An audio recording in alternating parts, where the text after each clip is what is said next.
ನಮಸ್ಕಾರ. ಇವತ್ತು ನಮ್ಮ ಜೊತೆ ಒಬ್ಬರು ಸ್ಪೆಷಲ್ ಗೆಸ್ಟ್ ಇದ್ದಾರೆ. ಗಟ್ಟಿಮೇಳ ರೌಡಿ ಬೇಬಿಯಾಗಿ ಇಷ್ಟು ದಿನ ರಂಜಿಸಿದ್ರು, ಅಲ್ಲಿಂದ ತೆಲುಗು ಕಡೆ ಪ್ರಯಾಣ ಬೆಳೆಸಿದ್ರು, ಈಗ ಮತ್ತೆ ಕನ್ನಡಕ್ಕೆ ವಾಪಸ್ ಆಗಿದ್ದಾರೆ. ಬನ್ನಿ ಈ ಬಗ್ಗೆ ಮಾತನಾಡ್ಸೋಣ. ಅವರೇ ನಿಶಾ ಅವರು. ಹಾಯ್ ನಿಶಾ, ಹೇಗಿದ್ದೀರಾ?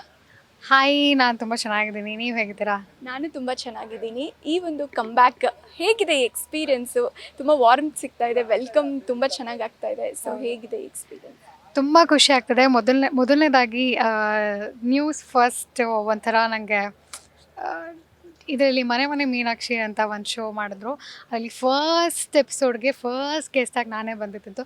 ಸೊ ಹಾಗಾಗಿ ನ್ಯೂಸ್ ಫಸ್ಟ್ಗೂ ನನಗೂ ಏನೋ ಒಂಥರ ಒಂದು ಸ್ಪೆಷಲ್ ನಂಟಿದೆ. ಸೊ ಥ್ಯಾಂಕ್ ಯು ಫಾರ್ ನನಗೆ ಮಾತಾಡ್ತಿರೋದಕ್ಕೆ ಥ್ಯಾಂಕ್ ಯು. ತುಂಬ ಖುಷಿ ಆಗ್ತದೆ ಆಫ್ಟರ್ ಲಾಂಗ್ ಟೈಮ್ ಮಾತಾಡ್ತಾ ಇರೋದು. ನೀವು ಕ್ವಶನ್ ಕೇಳಿದ್ರೆ ಮರ್ತೋಯ್ತು.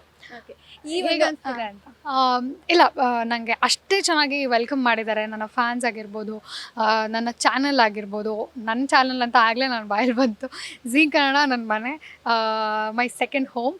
ಸೊ ನನ್ನ ಮನೆಗೆ ನಾನೇ ವಾಪಸ್ ಬಂದಿರೋದು ನನಗೆ ಸಿಕ್ಕಾಬಡೆ ಖುಷಿ ಇದೆ. ಆ್ಯಂಡ್ ನನ್ನ ಜನರ ಕಡೆಯಿಂದನೂ ಕೂಡ ಅಷ್ಟೇ ಚೆನ್ನಾಗಿ ನಾನು ಏನೋ ಅಂದ್ಕೊಂಡಿದ್ದೆ ಹೇಗಿರುತ್ತೋ ಏನೋ ಆ ರೌಡಿ ಬೇಬಿ ಆದಮೇಲೆ ಅಂತ. ಬಟ್ ಇಲ್ಲ, ಇದಕ್ಕೂ ಕೂಡ ಅಷ್ಟೇ ಸಪೋರ್ಟಿವ್ ಆಗಿ ನಿಂತ್ಕೊಂಡು ಕಾಯ್ತಿದ್ರು, ಈಗಲ್ಲಿ ವೆಯ್ಟ್ ಮಾಡ್ತಿದ್ರು ಪ್ರೋಮೋ ಎಲ್ಲ ರಿಲೀಸ್ ಆಗೋದಕ್ಕೆ. ಸೊ ಪ್ರೋಮೋ ಎಲ್ಲ ರೆಸ್ಪಾನ್ಸ್ ನೋಡಿದ್ವಿ, ಸಿಕ್ಕಾಬಡೆ ಚೆನ್ನಾಗಿದೆ. ಆ್ಯಂಡ್ ತುಂಬ ಖುಷಿಯಾಗುತ್ತೆ ನನಗೆ. ನನ್ನ ಪ್ರತಿಯೊಂದು ಕೆಲಸದಲ್ಲೂ ಅವ್ರು ನನ್ನ ಜೊತೆ ನಿಂತಿದ್ದಾರೆ ಸಪೋರ್ಟಿವ್ ಆಗಿ. So love you guys. Okay, ಈ ಒಂದು ಪಾತ್ರನ, ಪಾರ್ವತಿ ಅನ್ನೋ ಪಾತ್ರನ ಒಪ್ಕೊಳ್ಳೋಕೆ ರೀಸನ್ ಏನು? ಆಲ್ರೆಡಿ ನೀವು ಝೀ ಕನ್ನಡದಿಂದನೇ ಎಸ್ಟಾಬ್ಲಿಷ್ ಆಗಿದ್ರಿ ಕೂಡ. ಸೊ ಈಗ ಮತ್ತೆ ಅಲ್ಲಿಗೆ ಬಂದು ಇಂಥದ್ದೊಂದು ಪಾತ್ರ ನಿರ್ವಹಿಸಿದ್ರೆ ಎಲ್ಲೋ ಒಂದು ಕಡೆ ಅದೇ ಸೇಮ್ ಅನಿಸ್ಬಿಡುತ್ತೆ ಅನ್ನೋ ಒಂದು ನಿಮಗೇನು ಅನಿಸ್ಲಿಲ್ವಾ? ಅಥವಾ ಯಾವ ಥರ ವೀಕ್ಷಕರು ತಗೋತಾರೆ ಅಂತ ನೀವು ಎಕ್ಸ್ಪೆಕ್ಟ್ ಮಾಡಿದ್ರಿ? ಆ ಪಾತ್ರ ಪ್ರಕಾರ ಹೋಗೋದಾದರೆ ಸೇಮ್ ಅಂತೂ ಖಂಡಿತ ಎಲ್ಲೂ ಅನಿಸಲ್ಲ. ಯಾಕಂದರೆ ತುಂಬ ಕಂಪ್ಲೀಟ್ಲಿ ಡಿಫ್ರೆಂಟ್ ಇದೆ.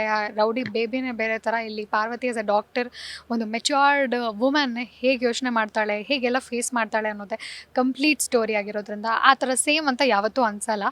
ನನಗೆ ಬಹುಶಃ ಸ್ಟಾರ್ಟಿಂಗಲ್ಲಿ ಇನ್ನೂ ಶುರುನಲ್ಲೇ ಇದ್ದೀವಿ, ಇನ್ನೂ ಸ್ಟ್ರಗ್ಲಿಂಗ್ ಪೀರಿಯಡ್. ಇನ್ನೂ ನನಗೆ ಗೊತ್ತಾಗ್ತಾ ಇಲ್ಲ ಮಧ್ಯದಲ್ಲಿ ಅಮೂಲ್ಯ ಬಂದು ಹೋಗ್ತಿದ್ದಾರೆ ಅಂತ. ಅಮೂಲ್ಯ ಒಂಥರ ಗಟ್ಟಿಯಾಗಿ ಇಲ್ಲಿ ಕೂತ್ಕೊಬಿಟ್ಟಿದ್ದಾಳೆ. ಸೊ ಹಾಗಾಗಿ ನನಗೆ ಬಹುಶಃ ಸ್ವಲ್ಪ ಕಷ್ಟ ಆಗ್ತದೆ ವಿನಃ ನಮ್ಮ ಆಡಿಯನ್ಸ್ಗೆ ಯಾರಿಗೂ ದೊಡ್ಡ ಡಿಫ್ರೆನ್ಸ್ ಅಂತ ಅನಿಸಲ್ಲ. ತುಂಬ ಸೇಮ್ ರೊಟೀನ್ ಅಂತ ಅನಿಸಲ್ಲ. ಅವರು ಖಂಡಿತವಾಗ್ಲೂ ಇದ್ರಲ್ಲಿ ಡಿಫ್ರೆನ್ಸ್ ಕಾಣ್ತಾರೆ. ಆ್ಯಂಡ್ ಅಮೂಲ್ಯನೇ ಬೇರೆ, ಇದ್ರಲ್ಲಿ ಪಾರ್ವತಿನೇ ಒಂದು ಡಿಫ್ರೆಂಟ್ ಶೇಡ್ ಅಂತಲೇ ಹೇಳ್ಬೋದು. ಸೊ ಹೋಪ್ ಜನರು ನಿಜವಾಗ್ಲೂ ಇಷ್ಟಪಟ್ಟೇ ಪಡ್ತಾರೆ ಅನ್ನೋ ನಂಬಿಕೆ ನನಗಿದೆ. ನಿಶಾ ತುಂಬ ಸಾಫ್ಟ್ ವ್ಯಕ್ತಿತ್ವದವರು, ಪಾರ್ವತಿನೂ ಅಷ್ಟೇ ಸಾಫ್ಟ್ ಥರ ತೆರೆ ಮೇಲೆ ಕಾಣಿಸ್ತಾ ಇದ್ದಾರೆ. ಸೊ ಆ ಒಂದು ಸಾಫ್ಟ್ ಫ್ಲೇವರ್ ಇರುತ್ತಾ? ಹೌದು. ಗಟ್ಟಿ ಮೇಳ ಬಿಗಿನಿಂಗಲ್ಲಿ ನಾನು ತುಂಬ ಪ್ರೆಷರ್ ಮಾಡಿ ಆ್ಯಕ್ಟಿಂಗ್ ಕಲ್ತು ಮಾಡಿರೋದು. ಬಿಕಾಸ್ ನನಗೆ ನನ್ನ ಕ್ಯಾರೆಕ್ಟರ್ ಆಪೋಸಿಟ್ ಅದು. ನಾನು ಅಷ್ಟು ಮಾತಾಡಲ್ಲ, ತುಂಬ ಜೋರಾಗಿ ಮಾತಾಡು, ಬಜಾರಿ ಥರ ಮಾಡು ಅನ್ನೋದು ನನ್ನ ಅಮೂಲ್ಯ ಆಗಿದ್ದರೆ, ಪಾರ್ವತಿ ಅನ್ನೋದು ಒಂದು ಸೊಫಿಸ್ಟಿಕೇಟೆಡ್ ಕ್ಯಾರೆಕ್ಟರು. ಆ್ಯಂಡ್ ತುಂಬ ಒಂದು ಮೆಚ್ಯೂರಿಟಿ ಇರುವಂಥ ಒಂದು ಹುಡುಗಿ. ಹೇಗೆ ಅವಳ ಫ್ಯಾಮಿಲಿನ ನಿಭಾಯಿಸ್ತಾಳೆ, ಹೇಗೆ ಅವಳು ತನ್ನ ನಾದ್ನಿ ಅಂದ್ರನ್ನ ನಿಭಾಯಿಸ್ತಾಳೆ, ಅವ್ರ ಜೊತೆ ಹೇಗೆ ನಿಂತ್ಕೋತಾಳೆ, ನನ್ನ ಮಾವ ಶಿವು ಹೀರೋ ಜೊತೆ ಹೇಗೆ ನಿಂತ್ಕೋತಾಳೆ ಅನ್ನೋದೇ ಪಾರ್ವತಿ. ಸೊ ಪಾರ್ವತಿ ಪರ್ಸ್ನಲಿ ಸ್ವಲ್ಪ ಹತ್ತಿರ ನಿಶಾಗೆ, ಸ್ವಲ್ಪ ಸಾಫ್ಟ್ ಆ್ಯಂಡ್ ಸ್ವಲ್ಪ ಕಮ್ಮಿ ಮಾತಾಡೋದು.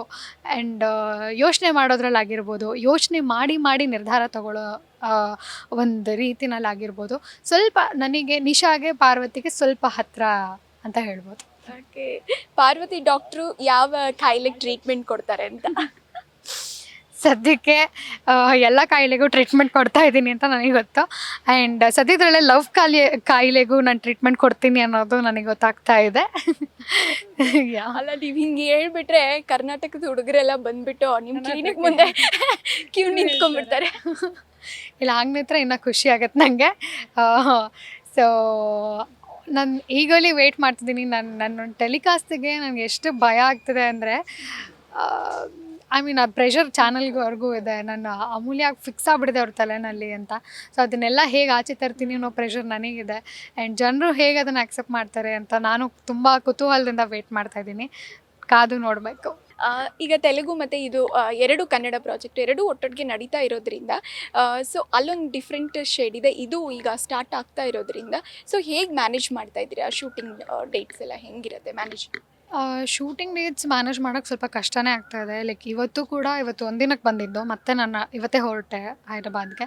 ಸೊ ಈ ಥರ ಒಂದು ಸ್ಕೆಡ್ಯೂಲ್ಸಲ್ಲಿ ಈ ಥರ ಒಂದು ಹೆಕ್ಟಿಕ್ ಇದೆ ಅನ್ನೋದು ಬಿಟ್ಟರೆ ಎಲ್ಲ ಸುಪ್ರೀತಾ ಮ್ಯಾಮಿಂದ ಈಸಿ ಆಗ್ತಿದೆ. ಆ್ಯಕ್ಚುಲಿ ನಮ್ಮ ಪ್ರೊಡ್ಯೂಸರಿಂದ ಈಸಿ ಆಗ್ತಿದೆ. ನನಗೆ ಕಷ್ಟ ಕೊಡದೆ ಪಾಪ ಅವರು ಕಷ್ಟ ತೊಗೊಂಡು ಕೆಲಸ ಮಾಡ್ತಾ ಇದ್ದಾರೆ ಪಾಪ. ಸೊ ಈ ಒಂದು ಸಚ್ ವಂಡರ್ಫುಲ್ ಟೀಮ್ ಜೊತೆ ವರ್ಕ್ ಮಾಡೋದಕ್ಕೆ ನಾನು ತುಂಬ ಲಕ್ಕಿ. ಇಷ್ಟೊಂದು ಅರ್ಥ ಮಾಡ್ಕೊಳ್ಳೋರು ಯಾರೂ ಸಿಗಲ್ಲ. ಸೊ ಪ್ರೊಡ್ಯೂಸರಲ್ಲಿ ಸೊ ನಂಗೆ ತುಂಬ ಖುಷಿ ಇದೆ ಪ್ರಮೋದ್ ಸರ್ ಕೈ ಕೆಳಗೆ ಕೆಲಸ ಮಾಡೋದಕ್ಕೆ. ಆ್ಯಂಡ್ ಎಸ್, ನನ್ನ ಸ್ಕೆಡ್ಯೂಲ್ಸ್ ಸಮ್ಮವ್ ನನಗೆ ಅದು ಚಿಕ್ಕವಳಿಂದಾಗಿಂದನೂ ಮ್ಯಾನೇಜ್ ಮಾಡಿ ಅಭ್ಯಾಸ. ಆವಾಗಿಂದನೂ ನಾನು ಬ್ಯುಸಿನೇ. ಸೊ ಹಾಗಾಗಿ somehow I managing. Okay, one more question. ಈಗ ನಿಮ್ಮ ಫ್ರೆಂಡ್ಸ್ ಏನು ಅಕ್ಕ ತಂಗೀರು ನೀವೆಲ್ಲ ಇದ್ರು, ಮತ್ತೆ ಭೇಟಿ ಆಗಿದ್ರ ಹೇಗೆ? ನೀವು ಈ ಕನ್ನಡಕ್ಕೆ ಬರ್ತಾ ಇರೋದು ಏನಾದರೂ ಹೇಳಿದ್ರಾ ಹೇಗೆ ಅಂತ? ಅವ್ರಿಗೆಲ್ಲರಿಗೂ ಗೊತ್ತಿದೆ. ನನಗೆ ಆ್ಯಕ್ಚುಲಿ ಸಿಬ್ಲಿಂಗ್ಸ್ ಯಾರೂ ಇಲ್ಲ ನನ್ನ ಲೈಫಲ್ಲಿ. ಸೊ ನನಗೆ ಸಿಬ್ಲಿಂಗ್ಸು ಒಂದು ದೊಡ್ಡ ಫ್ಯಾಮಿಲಿ ದೊಡ್ಡ ಕುಟುಂಬ ಅಂತ ಕಟ್ಕೊಡ್ತಿರೋದು ನನ್ನ ಝೀ ಕನ್ನಡ. ಸೊ ನನಗೆ ತುಂಬ ಖುಷಿಯಾಗುತ್ತೆ. ನಾವು ಆಚೆ ಭೇಟಿ ಮಾಡ್ತೀವಿ. ಈಗಲೂ ಸುಧಾ ನರಸಿಂಹರಾಜು ಅಮ್ಮನ ಹತ್ರ ಮಾತಾಡ್ತೀವಿ. ಅಷ್ಟು ದೊಡ್ಡ ಹೆಸರಲ್ಲಿ ನಾನು ಯಾವತ್ತೂ ಕರೆದಿಲ್ಲ ಅವ್ರನ್ನ. ಸುಧಾಮನ್ ಜೊತೆ ಇವಾಗಲೂ ಮಾತಾಡ್ತೀನಿ. ವಿಶ್ ಮಾಡಿದ್ರು ಕೂಡ ಅವರು ಕೂಡ. ಆ್ಯಂಡ್ ನನ್ನ ಎಲ್ಲ ತಂಗಿಯಂದರು, ನನ್ನ ಅತ್ತಿಗೆ, ಅನ್ವಿತಾ ಸಾಗರ್, ಅವ್ರ ಜೊತೆ ಕೂಡ ನಾನು ಭೇಟಿ ಮಾಡ್ತಾ ಇದ್ದೀನಿ. And will meet outside. Yes yeah. Okay, ಕೊನೆಯದಾಗಿ ಅಣ್ಣಯ್ಯನ ಬಗ್ಗೆ ಏನು ಹೇಳಕ್ಕೆ ಇಷ್ಟಪಡ್ತೀರಾ ವೀಕ್ಷಕರಿಗೆ?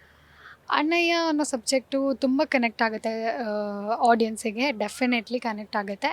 ಯಾಕಂದರೆ ಆ ಪ್ರೋಮೋನಲ್ಲೇ ನಾವು ನೋಡ್ಬೋದು ಆ ಒಂದು ಖುಷಿಯಿಂದ ಹೋಗಿ ಎಮೋಷ್ನಲಾಗಿ ಒಂದು ಎಂಡ್ ಆಗುತ್ತೆ. ಆ ಎಮೋಷ್ನಲ್ ಮೂಮೆಂಟಾಗಿ ನನಗೆ ಇವತ್ತೇ 2 ಸತಿ ಪ್ಲೇ ಮಾಡಿದಾಗಲೂ ನಾನು 2 ಸತಿನೂ ಕಣ್ಣಲ್ಲಿ ನೀರು ತುಂಬಿಕೊಳ್ತು. ಆ್ಯಂಡ್ ಇಟ್ಸ್ ಪ್ರತಿಯೊಬ್ಬರು ನಮ್ಮ ಟೀಮಲ್ಲಿರೋ ತಂಗಿಯಂದರು ಇದ್ದಾರಲ್ಲ, ಅವ್ರೆಲ್ಲರೂ ಸೂಪರ್ ಟ್ಯಾಲೆಂಟೆಡ್. ಅವರೆಲ್ಲರೂ ರಂಗಭೂಮಿ ಕಲಾವಿದರು. ಅವರಿಗೆ ಒಂದು ಡಿಫ್ರೆಂಟ್ ಎಕ್ಸ್ಪೀರಿಯೆನ್ಸ್ ಇರುತ್ತೆ. ನಂಗೆ ತಲೆ ಕೆಟ್ಟೋಗ್ಬಿಡ್ತು ಫಸ್ಟೇ. ಓ ಶೇಟ್, ಇವರೆಲ್ಲರೂ ರಂಗಭೂಮಿ ಕಲಾವಿದರು, ನಾನು ಇವ್ರುಗಳ ಮಧ್ಯ. ರಂಗಭೂಮಿ ಅಂದ್ರೆ ಒಂದು ದೊಡ್ಡ ಎಕ್ಸ್ಪೀರಿಯೆನ್ಸ್ ಅನ್ನೋ ಥರ. ನಾನು ಬೇಸಿಕಲಿ ಥಿಯೇಟರ್ ಆರ್ಟಿಸ್ಟ್ ಅಲ್ವೇ ಅಲ್ಲ. ಜಸ್ಟ್ ಇದ್ರಲ್ಲಿ ಡೈರೆಕ್ಟಾಗಿ ಎಂಟ್ರಿ ಕೊಟ್ಟವಳು. ಇವ್ರುಗಳ ಜೊತೆ ಹೇಗೆ ಅಂತ. ಬಟ್ ಸೂಪರ್ ಟ್ಯಾಲೆಂಟೆಡ್ ಅವ್ರುಗಳೂ. ಆ್ಯಂಡ್ ಎಲ್ಲರೂ ಸಖತ್ತಾಗಿ ಅಭಿನಯಿಸ್ತಾ ಇದ್ದಾರೆ. ಆ್ಯಂಡ್ ಕತೆ ನಿಮ್ಗೆಲ್ರಿಗೂ ಮುಟ್ಟುತ್ತೆ ಅನ್ನೋ ಒಂದು ನಂಬಿಕೆ ಚಾನಲ್ಗಿದೆ, ನನಗೂ ಇದೆ, ನಮ್ಮ ಇಡೀ ತಂಡಕ್ಕಿದೆ. ಸೊ ಅದನ್ನು ನೀವು ಸಕ್ಸಸ್ ಮಾಡಬೇಕು. ನೋಡಿ, August 12th 7:30 ಸೋಮವಾರದಿಂದ ಶುಕ್ರವಾರದವರೆಗೂ ಬರುತ್ತೆ.